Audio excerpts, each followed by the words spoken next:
So I had a fun one this morning. It was actually on our own Bobcat. Now we bought this Bobcat used, and we really use it to be able to load and unload transmission or engines that are coming into the shop. And if it's too big of an engine, like on a big truck, we have a different loader that we use, but you got to train people how to use that. So having a small Bobcat that's nimble and easy to maintain is just a great way to go about it. And it ran out of fuel because used Bobcat, fuel gauge doesn't work, and it was run dry. So I get there and I take a look at it, and there's no way to bleed the air out. Normally there's like a hand squeegee pump or there's a primer bulb or something, and for some reason or another that was removed from the system. So the only way that you can actually get fuel up to the injection pump is by creating a vacuum and manually getting that fuel up there. And on these older diesels, what you actually have to do is you have to crack all the lines at the injector open, because the pump isn't going to be able to compress the air or push the air through.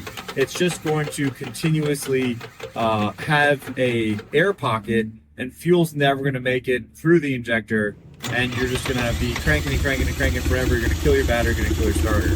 So on this job specifically, after I got fuel up to the injection pump, I had to crack all the lines, and the battery was already pretty flat. So we hooked it up to one of our trucks and we cranked it over a lot. Now, if you're doing this yourself and you have an old diesel engine and it's not able to turn over, and you know that you ran out of diesel and you have to prime the fuel system and you crack all these lines, you're going to want to give the starter a break. So if you're cranking for 15 seconds or 30 seconds, you're going to want to give it almost a minute to cool off.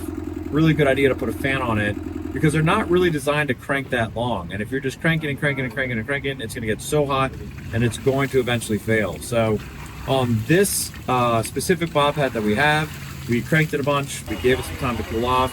You can see all the little bubbles coming out of the fuel lines right on top of the injector. And once we saw it go from bubbles to solid fuel and it started spraying, that's when we would then close that cylinder.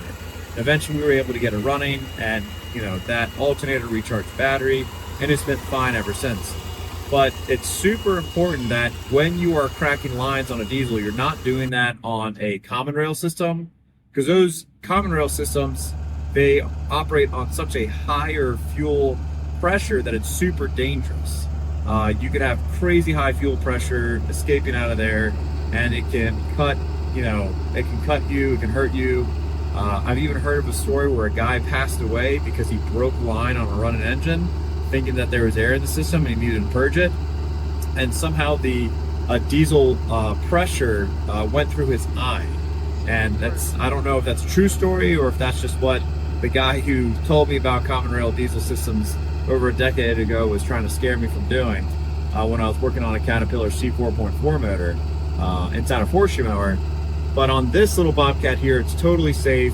It's going to leak, so have some sort of containment system underneath so that you're not going to just be leaking fuel and diesel everywhere, and you should be able to get it up and running again. So if you ever run into a situation where you got an older diesel unit that's not common rail and it runs dry, you got to make sure that you prime it up with diesel. You got to get that up to that injection pump, and they're going to crack those lines open and crank it over until you see all those little bubbles run out. Once all those bubbles run out, you'll be able to start it up and go back into service. So be safe out there, have fun. I hope that this little story of our Bobcat breaking down on us gave you kind of a chuckle. It just happened to break down in the middle of the gateway, so it was like the perfect place to not break down, right? Anyway, thanks for watching. Hope you guys are doing well. Happy motoring. If one of your diesel trucks is having difficulty starting and you want to get it looked at and fixed, be sure to send us a message or give us a call.